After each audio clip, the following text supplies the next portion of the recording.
1999 and 2000 ఇయర్లో hitech city ఏరియాలో ఏముంది? రాళ్ళు రప్పలు అంతే.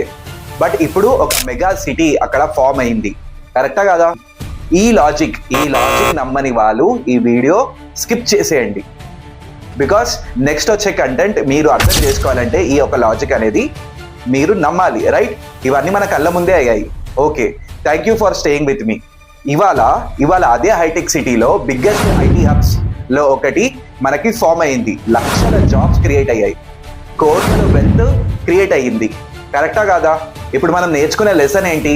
డెవలప్మెంట్ అవ్వకముందు విజన్ ఉంటుంది, డెవలప్మెంట్ అయిన తర్వాత వాల్యూ ఉంటుంది.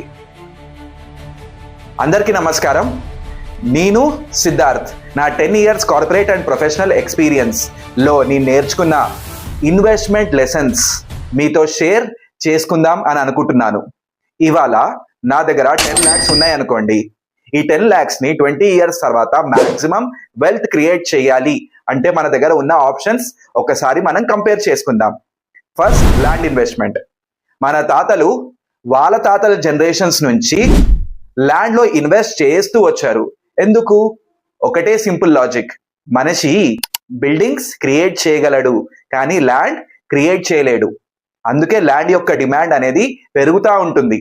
హైదరాబాద్ సరౌండింగ్స్ లో లీగల్ అప్రూవ్డ్ ఫ్యూచర్ గ్రోత్ ఉన్న లొకేషన్స్ లో ఇన్వెస్ట్ చేసిన వాళ్ళకి లాంగ్ టర్మ్ లో వెల్త్ క్రియేట్ అయిన ఎగ్జాంపుల్స్ మనందరం చాలానే చూసాం. కరెక్ట్?